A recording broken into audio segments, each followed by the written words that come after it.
Azure!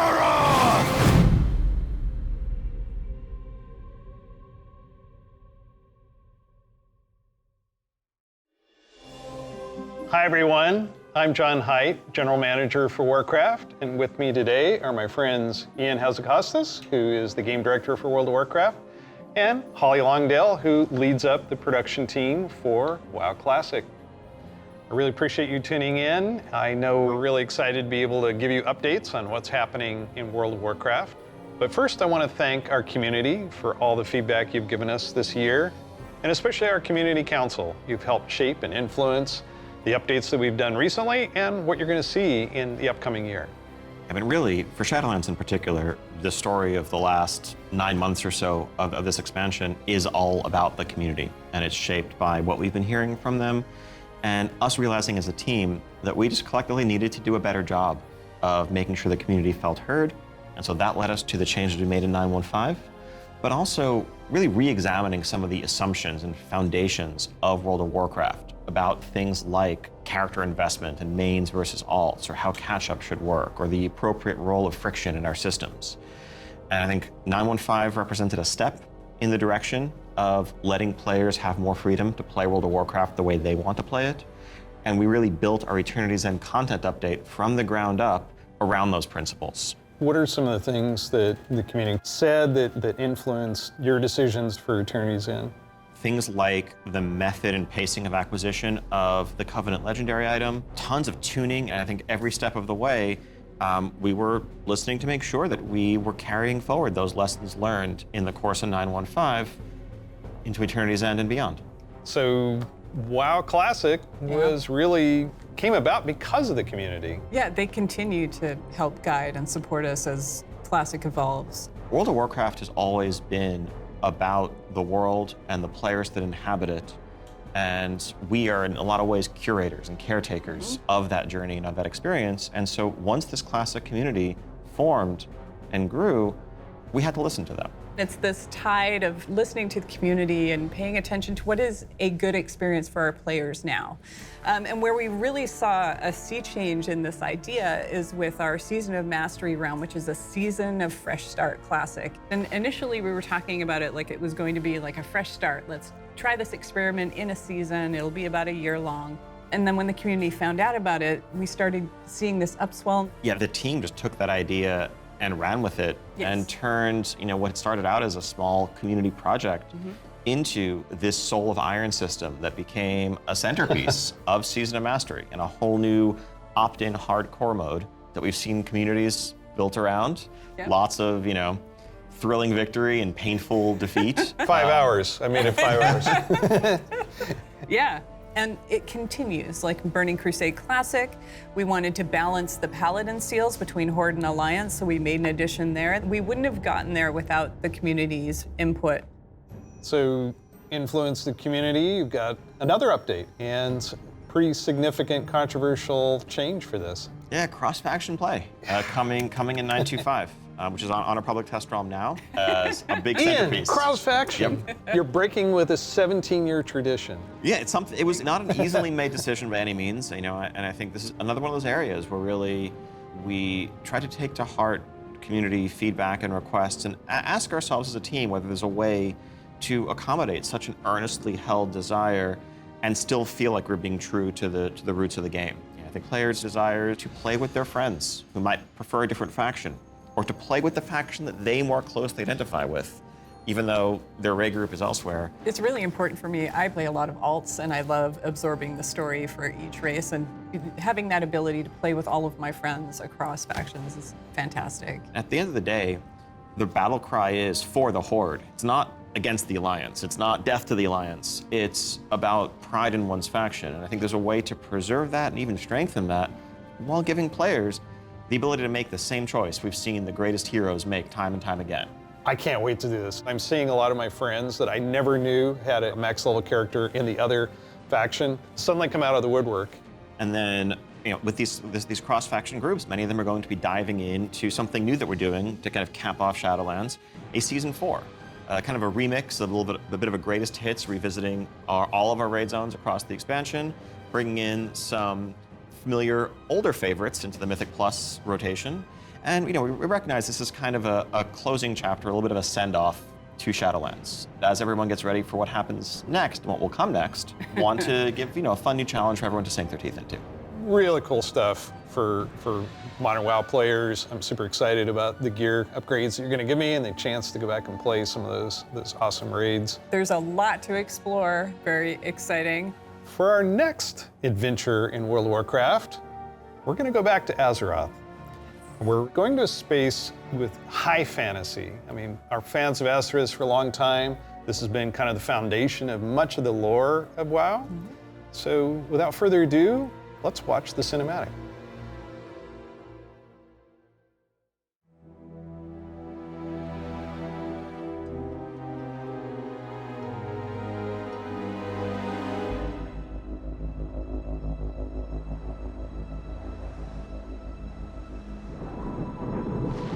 The world has been sundered.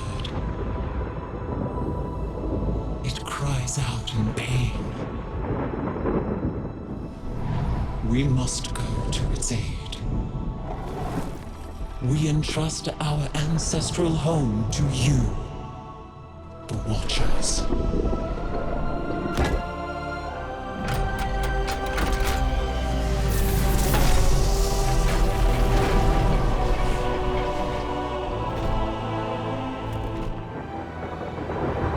Let the land slumber, hidden even from our own eyes.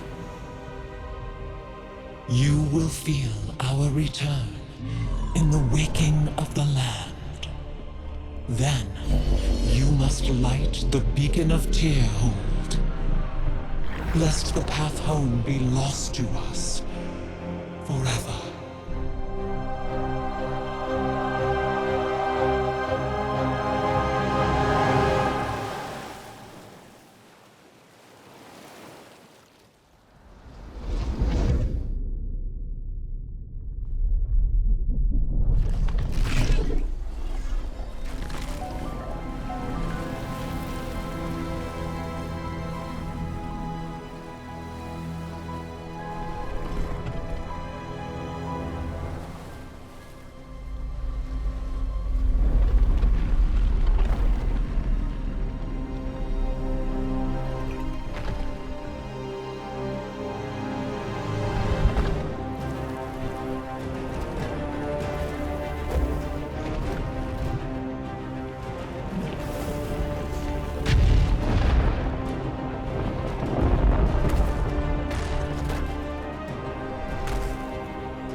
but her fate is yet uncertain.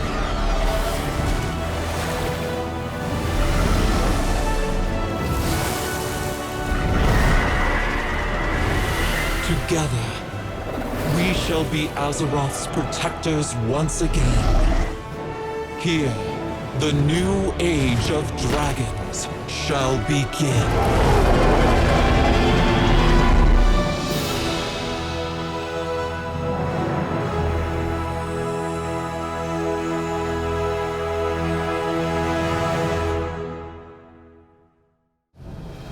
Dragons! Dragons. This is so cool. No one saw it coming. No one saw it coming. Carefully kept secret.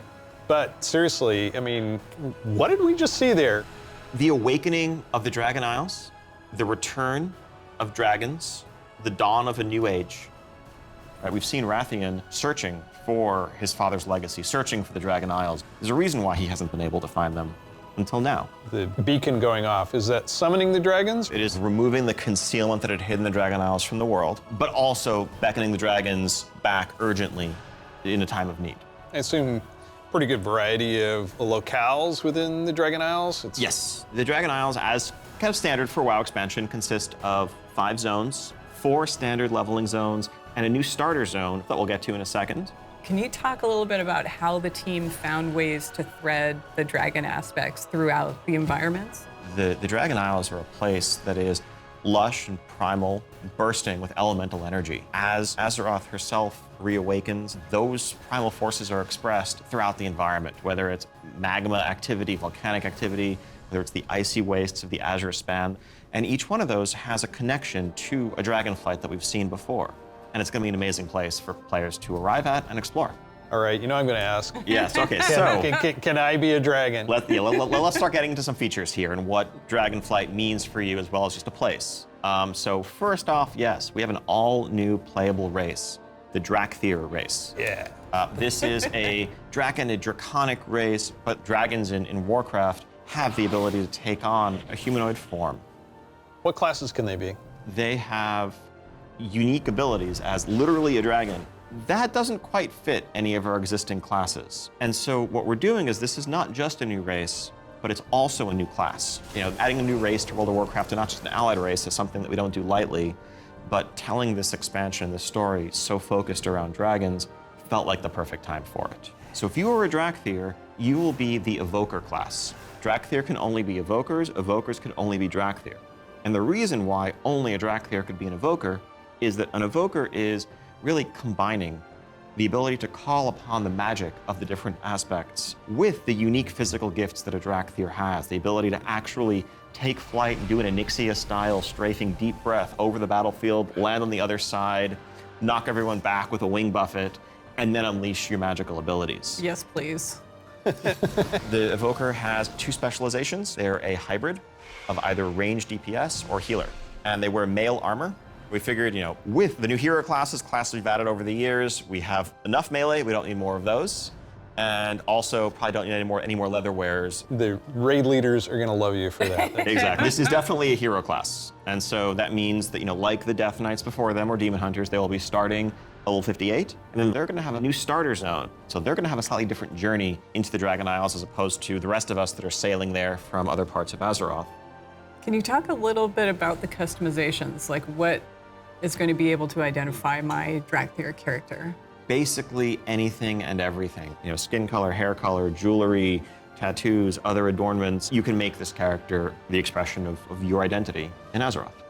New zone, new class, Yep. new race. Well, tell us about some of the system updates or features. So, of course, the new expansion brings with it, you know, new systems, new features. I think in recent expansions, one of the things we've tended to do is really have these deep features that were closely tied to a specific expansion that would then get left behind as we moved on. And we've heard loud and clear from players that, you know, it's kind of a bummer to start off every new expansion by leaving a large part of your character behind, by leaving a large part of your progression behind. So this time around, what we're doing is really pouring all of our energy into permanent revamps, overhauls, and improvements to World of Warcraft's core systems. Things like our progression systems, in this case, our talent system is something that we want to completely revamp. We want to take a look at our UI. We want to take a look at professions. So with the talent revamp and the arrival of Classic, did you learn anything about how our talents work? I think seeing a new generation of players play with those talents and work through those talent trees really underscored some of the things that, frankly, we lost when we shifted to the Mists of Pandaria style talents and beyond. A big piece of that was some of just the granularity, the feeling of getting a level and spending a point to customize your character to make yourself a bit better in some specific way. But also, that sense of hybridity that you could have. That's something that we've largely lost. And so the new talent system avoids directly pitting player power throughput choices directly against those sort of utility hybrid choices, because we know that there's always a right outcome there. And we also understand that there's a lot of strength in the flexibility of the modern talent system to let players customize their talents for a particular encounter or for dungeons versus PvP, and we don't want to lose any of that. So John, UI? Oh my God. Yes, I got this 30-inch monitor trying to keep track of where I am on the map, all my buffs, and over here, what's going on in chat. It has literally made my eyes go like this. So, You're not alone in that. We've made a lot of incremental changes and additions over the years, but really this is a revamp, this is an overhaul.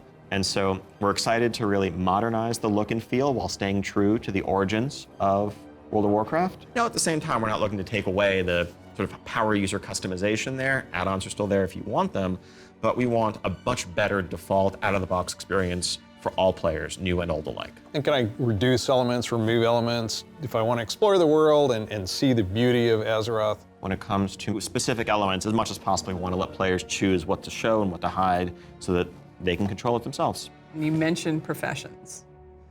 I have a critical question about this. Go on. Can I wear a chef's hat? Yeah, I knew it.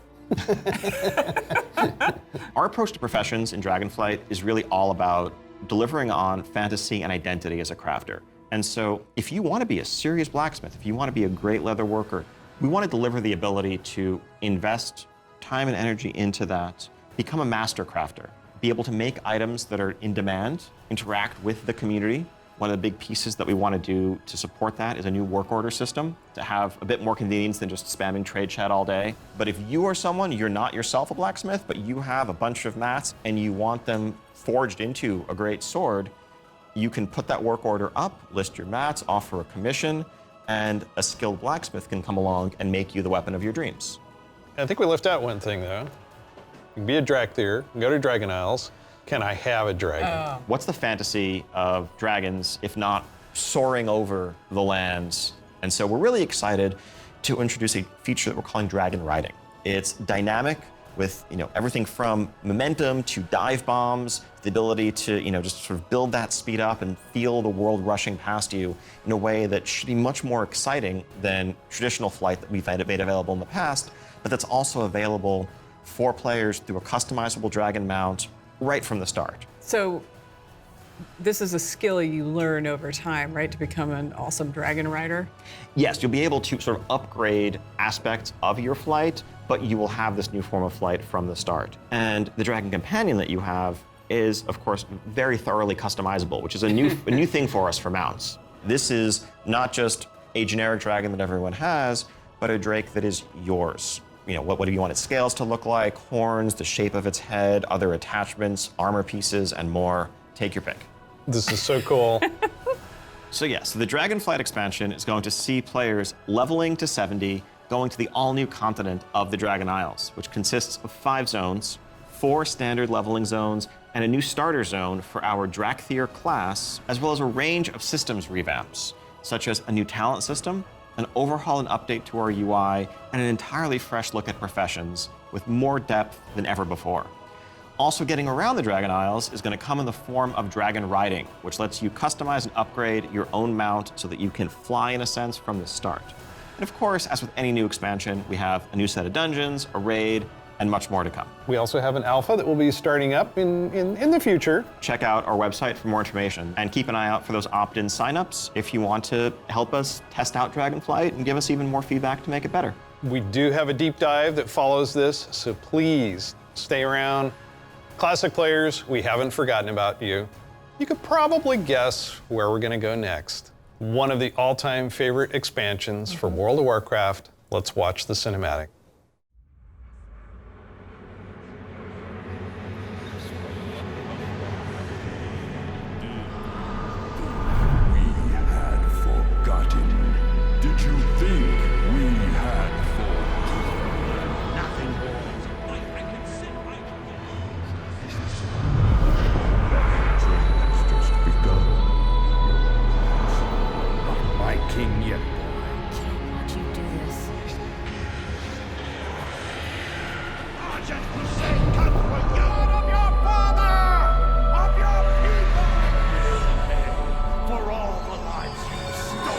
son, the day you were born, the very forests of Ohn'ahran whispered the name Arthas.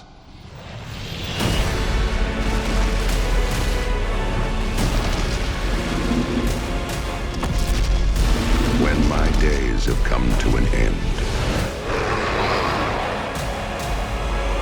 you shall be king.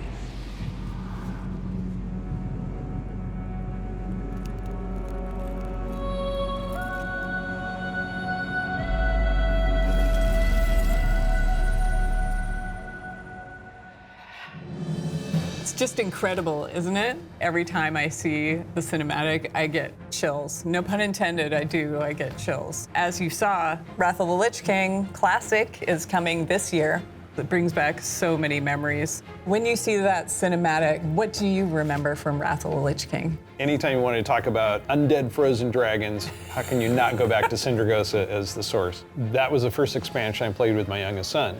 So I can remember on that platform, black goo and chunks of ice falling off and having to repeat that battle with the Lich King. But when we finally downed him, it was such an incredible moment. He jumped up out of his room and I jumped up out of my office. We're like, yeah, did it. So it's a very lasting tale for me.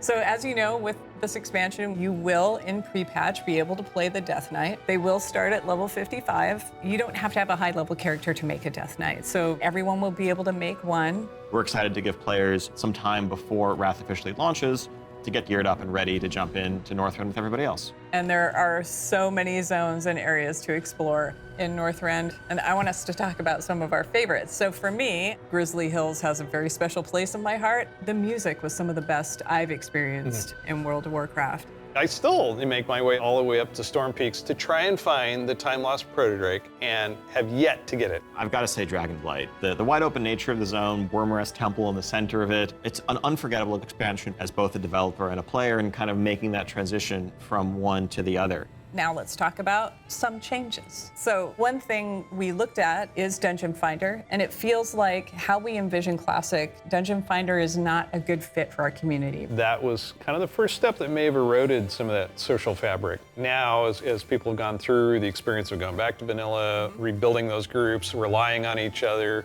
not wanting necessarily a random participant just to show up and then leave. Yep. Yeah, that makes total sense. But today, you can do that in Shadowlands. You'll be able to do that in Dragonflight. It's a self-selected group of people who specifically want that different experience. Yes. Let's make sure that's what we continue to give them. That leads right into arena teams in Burning Crusade Classic. So we listen to the community and we remove that because individual rating is preferable and a better experience for them than arena teams. Also, with Wrath of the Lich King, Barbershop, which allows you to customize your character. We're going to be adding a few more options that were not existing when Wrath launched, but also there's another side of this where we are not going to charge a real money fee. It was a paid character customization fee, right? Yeah. It seems the right thing to do that just be available in-game for gold and we add more options to it, right? It's sort of like spell batching in a sense. There's a lot of technical advancements and it's not about the philosophy of what makes Classic classic and what brings people together. It's just what's the better experience, and let's not artificially restrict something that we can provide a better version of just for the sake of nostalgia. And we're happy to say this is one of those cases. So Wrath, the level cap's being increased to level 80, so we'll be introducing a level 70 boost so that players who want to get in with their friends or just explore Northrend right away will be able to do that. You can't apply it to a Death Knight, but you will be able to use it otherwise. And of course, we have Inscription, a whole new profession, so we're really excited about that. Yeah, and as we continue this road to Wrath, we're going to be looking to getting a lot more feedback on beta, and we'll make changes as we need to. Such an exciting time to be playing World of Warcraft. We have the return of the Wrath of the Lich King for Classic fans and taking us somewhere new with Dragonflight. We're so excited to be able to bring these adventures to you. Don't forget, there's a deep dive on Dragonflight where you're going to get a lot more information. Thank you so much for spending this time with us, and we'll see you in Azeroth. And we'll see you in Northrend. And in the Dragon Isles.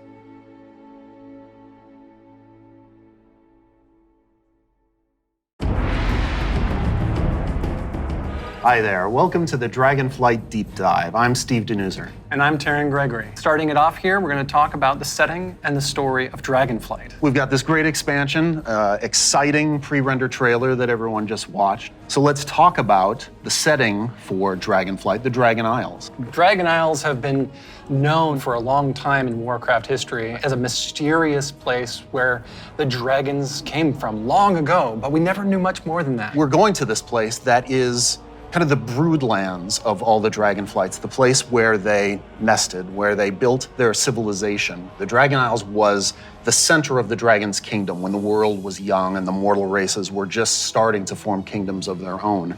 But when the Legion invaded for that War of the Ancients, that sundering that resulted from the explosion of the Well of Eternity, broke the world. Literal sundering of the continents of Azeroth. And because of the breaking of the world, that magic kind of drained away and the land went dormant. So they had to leave the Dragon Isles behind. And as we saw in the pre-render, they left behind some Titan Watchers to look over the land. And when someday they hoped that elemental energy would resurge once again and draw the dragons home and reestablish their kingdom. And that's when the message goes out to the flights and they feel it in their bones. Now it's the time for the sky to light up with the colors of the aspects once again, and for Alex Straza and the others to come home. But the land has changed a lot in all these thousands of years they've been away, and some very old threats have awakened as well.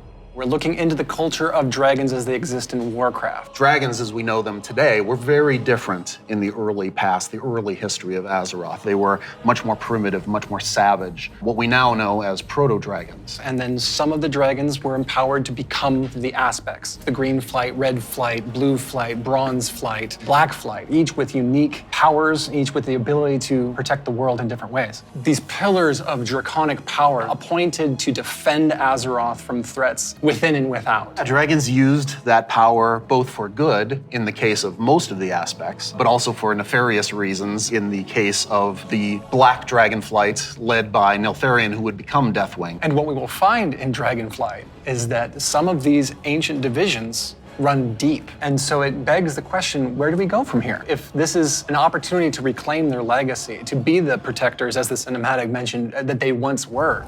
To do that, they're going to need the help of our heroes, our players, to come to the Dragon Isles with them and face some of these reawakening challenges, because it's not just that this land is peacefully waiting for the dragons to return and reclaim it.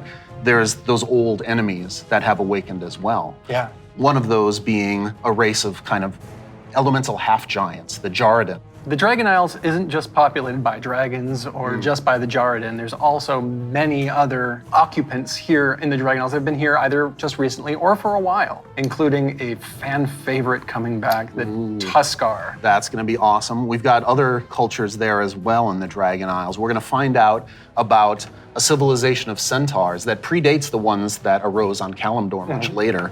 And some of our favorite characters that we've seen over the last few expansions, such as Rathian. And whether he's ready to step up into a leadership role, or if there are other alternatives out there that would be better suited to the job of being the aspect of the Black Dragonflight. I think one thing the players are going to be really excited about this expansion is the new playable race, the Dracthyr.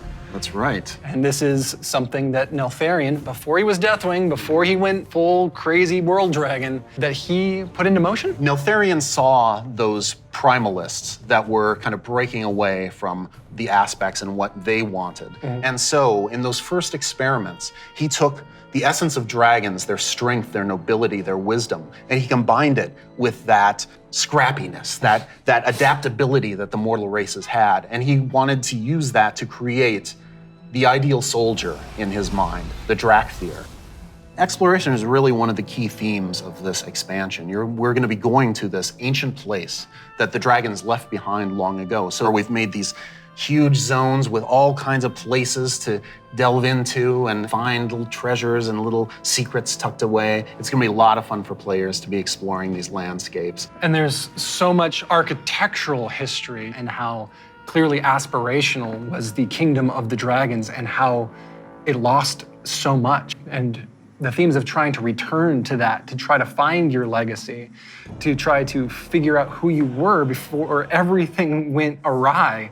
But there's questions, thematic questions of What does it mean to be true to your legacy? Are we going to repeat the mistakes of the past? The dragons have had to learn those lessons just like the mortal kingdoms have had to. And I think that's one of the reasons why the dragons see this now as the time that they have to return and they have to step up once again as protectors of Azeroth. We're helping the dragons because the dragons have helped us in the past too. So by using the Explorers League and the Reliquary together, that allows us to delve into some of that history. And when I look, upon the Dragon Isles in all of its visual splendor, I get so excited for the prospect of a truly Azerothian adventure alongside Calicos, along with Rathian, Ebonhorn, with Ysera's daughter Marithra, as each one of them is trying to find their own flights. I am taken by the exploration and the potential for adventure and just new horizons within this world. There's going to be old stories from that time past, that history that only the dragons knew for the longest time. We're going to be able to explore that. It really feels like just a breath of fresh air. So now we're going to turn things over to some of our colleagues who will take you on that deep dive into the locations and the features of Dragonflight. Hello, I'm Stephanie. I'm Josh. I'm Jackie. And I'm Gary. And we're part of the teams that are building the first two zones that you'll encounter in the Dragon Isles, the Waking Shore and the Ohn'ahran Plains. The very first zone in Dragonflight you're going to come to is the Waking Shores. It's wild, untamed land. It's waking up around you too, and the elements are just going crazy. The art team again has hit it out of the park. You'll see like a lava mountain flowing in through the beach, giant proto-dragons swooping down, gobbling up members of your expedition. We have such rife opportunities to show elementals rising up because of the crazy magic that's flying around.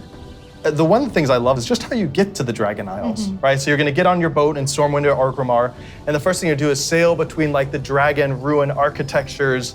The boats come right alongside each other. You can jump from one boat to the other and just start causing havoc on the other faction's boat. For those who love PvP, this is a great opportunity for War Mode. It's free for all out there. It's gonna be great. But it's okay. There's an innkeeper on the beach, so that if you're in that situation and you don't want to be in War Mode anymore, you can just hop out right there. The Reliquary and the Explorers League are working together. The Horde and Alliance are sending an expedition together. It's not the military, it's not the soldiers. This is the scientists, the settlers, exploring this new land. So it's a lot more optimistic tone. One of my favorite things about the Waking Shores is the Red Dragonflight, led by Queen Alexstrasza, the Lifebinder. They have the mandate of nurturing and protecting all life, which means Horde and Alliance, Gorloks, trolls, everybody. So they take that duty seriously. When the Horde and the Alliance come to the Waking Shores, they want to be there to help guide the people through the new land and welcome them. But they're not the only one in the Waking Shores. We have the ancestral home of the Black Dragonflight there too, which has fallen on tough times since Deathwing's descent. And so Rathian's coming over to the Isles with us, and he's gonna try and come to terms with the state of the Dragonflight, which is a few loyal Draconids and Dragon Spawn trying to hold their ground. What can the future of the Dragonflight be if it's just Rathian? Because it's not just the dragons that are coming back to the Dragon Isles, but also their longtime rival, the Jarden. I love the Jardins so much. They're half giants that wield the power of magma, and when the Waking Shores and the Dragon Isles went to slumber, they also slumbered. They're back now, and they are ready to raise chaos. Yeah, they're massive. They're riding giant lava mammoths, parading around, just stomping on your face. And they were the enemies of the Dragonflight for so long. They fought against the Red Dragonflight, hunted dragons down, and they're really taking this opportunity to rise up. As the Red Dragonflight have the mandate of nurturing life, they don't want to just stomp out the Jarden completely, but they want to make sure that they don't have the power to affect those around them negatively, to make sure they don't go on a rampage and destroy the ecosystem that has been created here. And so those are awesome things in the Waking Shore, but Steph, there really is only one right answer for the best thing in Waking Shores, right? What? This is true. Ducks. We finally have those webbed feet hooligans in our game. We cracked the technology. They can figure it out, they can fly. You should be proud. Thank you. It's gonna be awesome. The Ohn'ahran Plains come right after the Waking Shores. It's so breathtaking at first glance. The Ohn'ahran Plains are big, wide open plains. And the player is going to be constricted a little bit, and then you see this big contrast of a zone. We don't always get that opportunity, that cinematic moment where the player can have a framed view when they see this area. Come out and you got that postcard shot of the that. plains. And then you see this giant fire proto-dragon breathing fire, and a herd of centaur like harpoon down the proto-dragon and crash into the ground. And the first thing you get to do is go help them kill the proto-dragon. Like, how cool is that? Who is Ohn'ahran? Ohn'ahran is the wild god of the wind. And she's appeared before as like this big spirit eagle. She's the one who guided the centaur to the Dragon Isles many, many years ago. She blessed them, took their caravan across, and then showed them the plains. How fun at the beginning of this expansion was exploring the culture of the centaur. The centaur are these mighty, awesome hunters that back when they first came to the Dragon Isles, they fought the green dragons all day long. Eventually they realized that we're strong, you're strong, maybe we should stop decimating each other's people.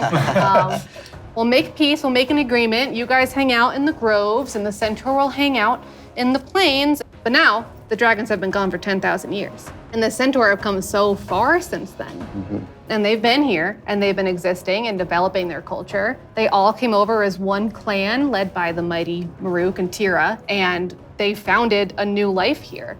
So if you want to get across, you have to follow their rules and their traditions. You have to earn their trust. You are the first outsiders to come in generations upon generations. The centaur might rule the open plains, but the green dragons make their home in the groves. And those groves are absolutely gorgeous. And how great a job it is that we have where I can take all of this beautiful artwork and build these beautiful fantasy groves, high fantasy. We want to do lots of things with an open plain, and we want to be creative with that.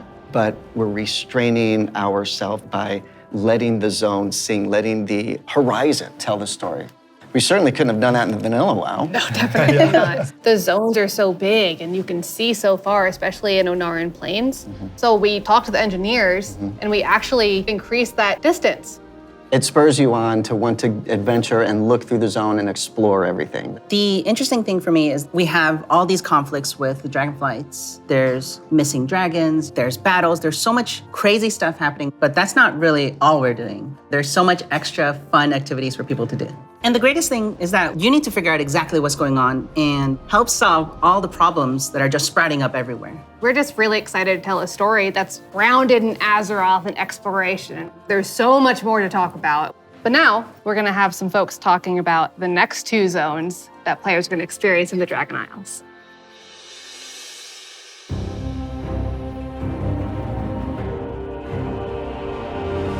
Hello everyone, my name is Kate. I'm Christy. I'm Kate. I'm Sean. We're going to talk today about Thaldraszus and the Azure Span. So Azure Span is going to be the third zone that players adventure through, and it's one of our biggest zones that we've done in the Dragonflight, maybe even to date. We knew it was going to be like the largest visual elevation change, and it really started with this great concept art. When we first were taking a look at the design, we kept coming back to one of our favorite Wrath zones, which was Grizzly Hills. And we really wanted to take that, but wowify it more.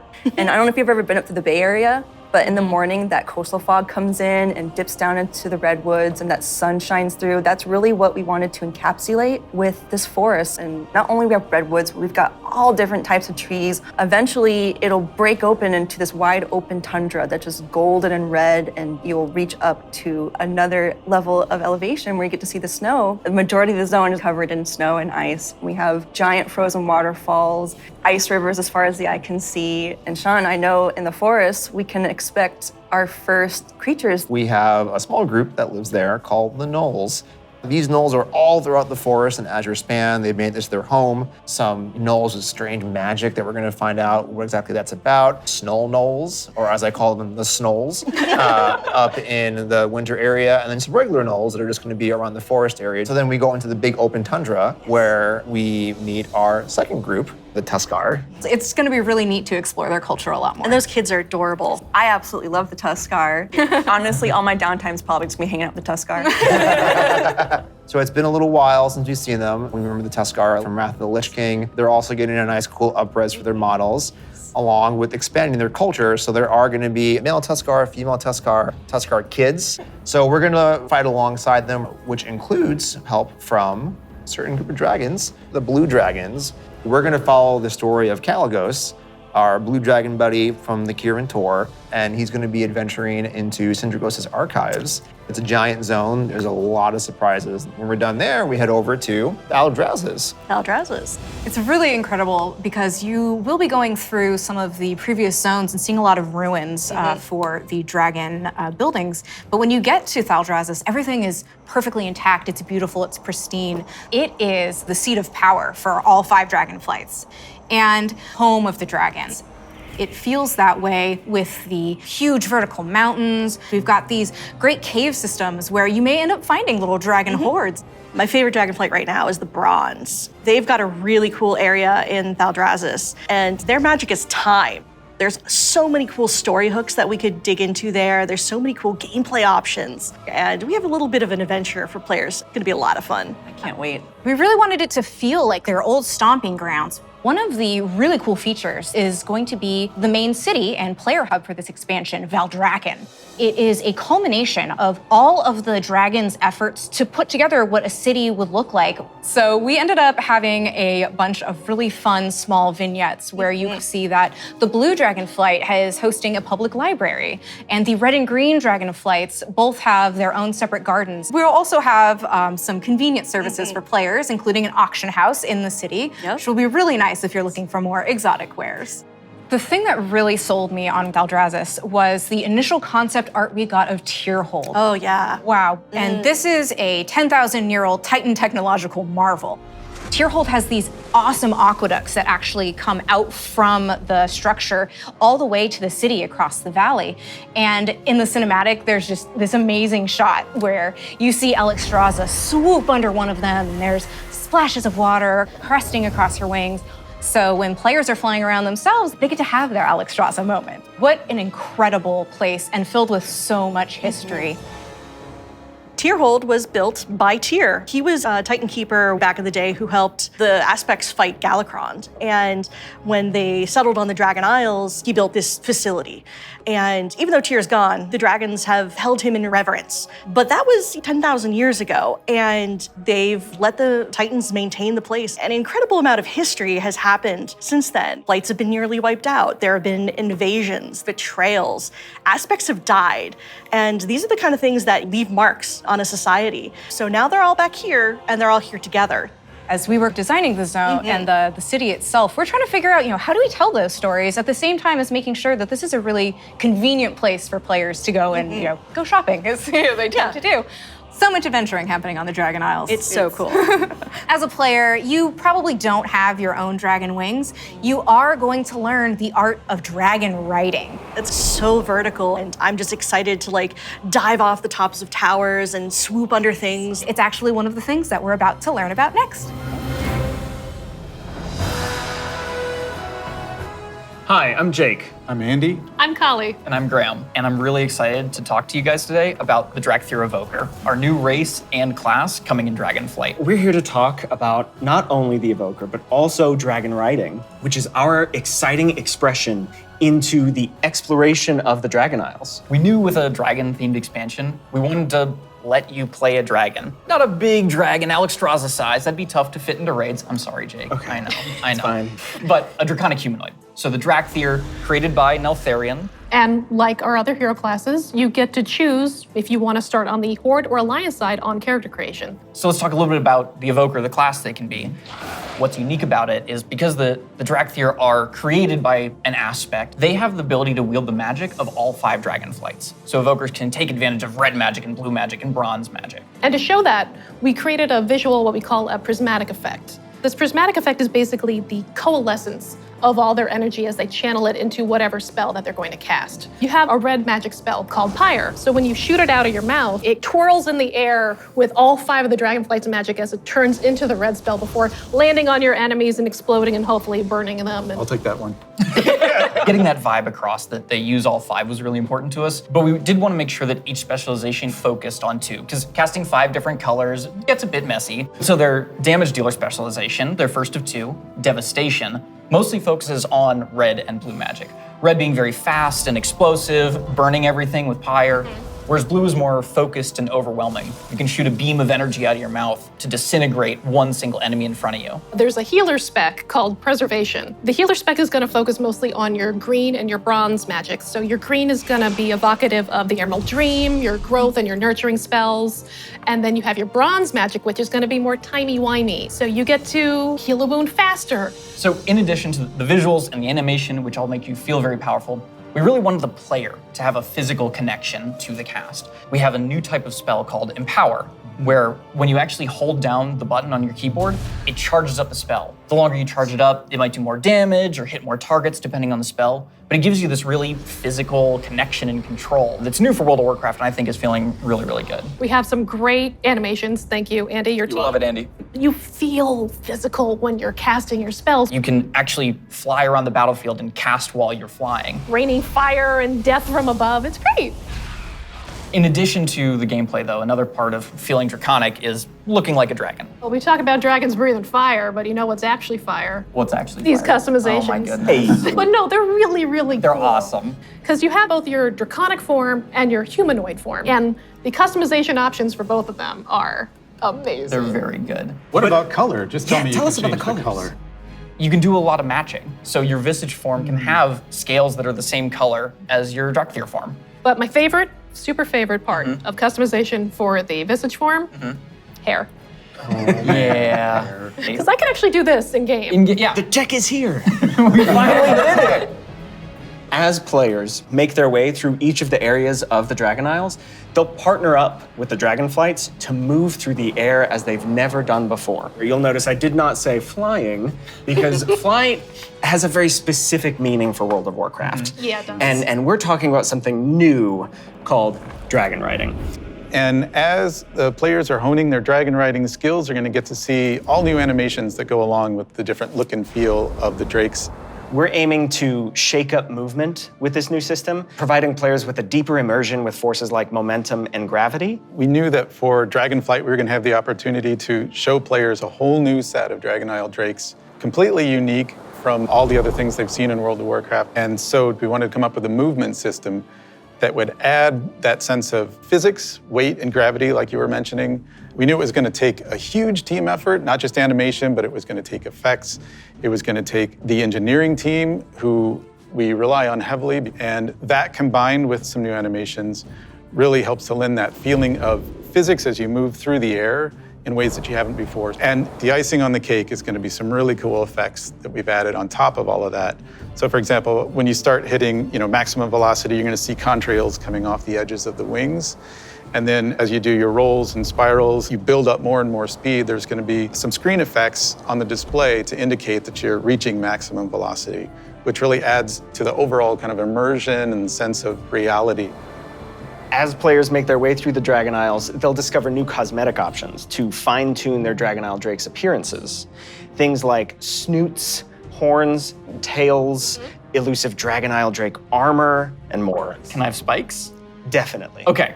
We want to provide players with all new skills to play with, as those who can use their momentum well can reach higher and higher heights, and bring on new, more difficult challenges. We just have so many new, gorgeous options to choose from, and I'm just so excited for all of them. I'm excited for the whole thing. I mean, it's been a lot of fun to work on, but I can't wait to actually get in the game, play it with you guys. I can't wait. I can't wait to fly around Dragon Isles. It's gonna be great. Next up, you're going to hear about the talent revamp and the UI changes coming in Dragonflight.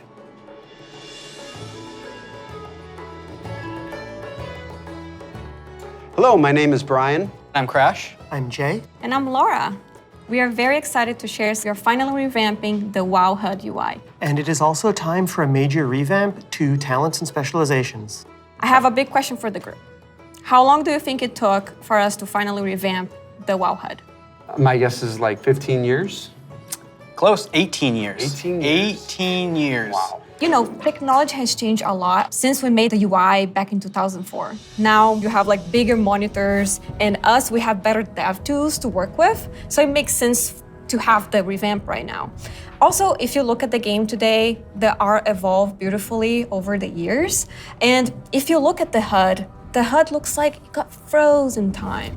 So when we approached this, we wanted to create a layout experience that players could customize, move things around, adjust it to fit their needs. Add-ons today, they do a lot for player customization. The downside is that not everybody uses them. It's about time that everybody has the opportunity to use them, that they become a part of the base UI. Yeah, and we are working very closely with our user research team to make sure we are hitting the goals that our player needs. It allowed us to add new functionality, to improve accessibility in a lot of areas, and on top of that, we are going to be improving the art. Yeah, so the art update, it's a big part of this project. The UI that we have today has a lot of charm and personality, and players have been using that for 18 years. So with that in mind, we want to respect the players who really like the current UI, but do a modern take to it, removing the clutter and giving more visibility for your gameplay. So the new minimap, it looks bigger, and the health bar is also much bigger. If you look at the action bars and the bottom menus, they have less health frames, and you can really open up your gameplay, so you don't have a lot of your UI in front of you. And of course, we want to find iconic pieces from the current HUD, but we want to bring it back in a nice way. So we for sure updating the Griffins. They look so nice now. And the Horde, don't worry, we got you. We're going to have your version as well. So let's talk about the edit mode. We are putting a mode in that will let players move various HUD elements around on the screen. So I'm able to move the mini-map, say, from the right corner all the way over to the left corner. Or if I want to bring my action bars from the bottom and kind of put them more in the center by my character, those are all things that I'll be able to do? Absolutely. And each of those different components will have various sets of options that you'll be able to work with. They'll be able to save it, edit it, copy it, name it. Also, it'll remember which spec you're in. So if you're someone who jumps around a lot, as you switch, it will switch to whatever HUD layout you have for that spec. This is an ongoing project. We're going to keep working on it. So we really want to hear back from you. A project that we're all excited about, that we've been collaborating a lot on, is something that's pretty UI intensive, and that's the talent system. It hadn't changed in a long time, like you said before, and we really started with how can we have players have more choice over what their character has? As you level up, we give you a new spell or a new ability, something that kind of makes you stronger, but it's determined by the designers. We decide the order. Yeah, we started looking for a system that would give players a much wider set of options. And after looking at all those things, what we really returned back to was the idea of trees. But it's actually two trees. We have a class tree that offer different class utility, and then we have a spec tree that is focused on performing your role, whether that's damage, tank, or healing. Can I just jump in and say that I personally am super excited about having trees come back. There's a big nostalgia hit for me. As we said, we have these two trees because we feel like picking a specialization is a really important part of your World of Warcraft character now. And so we want to make sure that when you choose that, it kind of affects the tree in some way. Yeah, as soon as you open your talent tree, you'll see something new. The class side will have some abilities filled out for free, just kind of starting you off in that spec you've chosen, but then you'll have your first point to spend in the class tree, which could be something related to that spec or role, or it could be something from elsewhere in the class. There's a lot of things that we can do here, and part of that is encouraging players to perhaps make combinations that they've never really been able to see in the game before. This is an opportunity to put a lot more art and fantasy in the actual talent UI itself. You have seen that a lot through most recent expansions, but not at the base UI. We want you to be able to tinker with it. You know, we want you to be able to make a lot of changes at a lot of times and not necessarily have to commit. The power really is coming back to the player. It's not something we want people to feel locked into, and so one of the things that we'll be preserving is the ability to change these talents at the same kind of frequency that you do now. Yeah, the old school players, when you see trees this time, just think, yeah, I'll go from my raid night to my arena match and figure out what I think is the best for both of those. And that's a process we want to make really fluid. So we're building a save load feature that lets you create your build, name it, save it, and then load it up very quickly and freely. Talents were really about the breadth of options. We've made all these different cool things over the years, but when are they at their coolest? It's when players can hold the building blocks of what can make up their class, their spec, and put them together in a way that works for them. So these are really cool features that we've been working long and hard on, and we're very excited about them. And it's just an early preview of the things we've been doing. We can't wait to see the reaction that you have to them, and please reach out to us and let us know your thoughts on them. And next up, we're going to talk about professions in Dragonflight.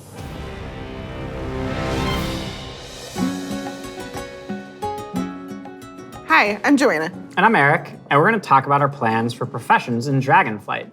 Professions have been a staple of World of Warcraft forever, and they've seen lots of really cool incremental updates over their life. But for Dragonflight, we want to do something a bit different. We really want to rethink professions and figure out how to make them part of your identity as a player, if that's what you want. We really want to make sure that professions feel fun and relevant across all levels of gameplay. That brings us to our first update, something that we're calling crafting orders. If you want to have something crafted for you, but you don't have the skill or the right profession to do it for yourself, you can have it crafted through a crafting order. You can basically browse any of the recipes that can be crafted, pick the one you want for yourself, and then you include some or all of the reagents needed for the recipe, including ones that only you can get your hands on. You can find someone in person to do it right in front of you for you, or you can also go to an NPC and using an auction house-like interface, send the order out. If you're doing this, you can pick, do you want to send the order to anyone, sort of a public order, or do you want to only send it to your guild, or to a specific other player? Maybe it's a friend who you know will be able to craft the item really well for you. If you are really dedicated to your craft, you're going to be the best at what you do. One of the coolest things about this is the item you had crafted can also be soul-bound. In the past, you could only get your hands on crafted soul-bound items by having that profession yourself. Now anyone can have them crafted for them, which is really neat and really expands the number of items that we can provide that are really powerful because everyone can have them crafted through the crafting order system. This is also really cool because it means as a crafter, you can start building your client base. People are going to come back to you to get certain items. Maybe you're the best at making it, or you always throw in a little something extra. You're also going to be leveling up your profession. It's going to be really great. So the first time you go to craft, you're going to notice a lot of different things, but probably the biggest is the introduction of quality, both to your crafted items and your gathered reagents. Quality works in a pretty simple way. If you craft something that's a higher quality, it's just going to be better. For a piece of gear, that probably means a higher item level. If it's, for instance, a potion, that might mean a more powerful effect at a higher quality. And we're doing a lot of new things in the UI. We've put a lot of work into it to make sure that the professions feel really special and unique. And another thing you might notice in the crafting UI that's new is the introduction of stats specifically to your professions, both crafting and gathering. And this is another sort of major input into quality. Probably the biggest source of your ability to craft items at a higher quality is through crafting specializations. We've had crafting specializations in the past, as far back as original World of Warcraft. With Dragonflight, you can go out and earn specialization points in a whole bunch of different ways. So maybe you find an old book on a bookshelf in a ruin somewhere, or a hermit in a cave who can teach you a little bit about your profession. So let's say you're a blacksmith. You might decide that first you want to become an armor smith. And the more points you spend in armor smithing, the better you're going to get at crafting all armor. This also means that if you specialize one way, other people in your guild may specialize in a completely different path. So this means that your guild could have several top blacksmiths and everybody is providing something unique and valuable to the team, which is really cool. Now that reminds me of another update. We're actually adding crafting tables to all the different crafting professions. We're gonna take those and we're gonna put them all in the main city of Thaldraszus. And you're gonna go in there and you're gonna get to see all the different players crafting their items at their cool crafting tables. Yeah, it means you're gonna walk into the city and you're gonna see like all these alchemists huddled over here, and you're gonna see all these blacksmiths over by the forge. There will be other players filling orders or grabbing orders. It's gonna be a whole new crafting area that's gonna make you feel really part of the world. It just seems like a much more lively area than it has in the past. What I'm most excited about though is the gear. We're introducing new types of gear for every profession. And when you go to say mine a node, you're actually gonna just switch into that gear. It's gonna be really great. You're not gonna have to carry that stuff around in your backpack anymore. There's actually gonna be dedicated slots for each of your pieces of gear. But I'm a numbers guy, I love progressing. All pieces of profession gear will have those special stats that we mentioned before on them. And as you get your hands on better versions of the gear, it's really gonna help you get better at your profession. I can't wait. Thank you for tuning in to the Dragonflight Deep Dive. You've heard a lot about the content and changes coming in Dragonflight, and we've got a lot more in store for you in the coming months. Until then, we'll see you in Azeroth.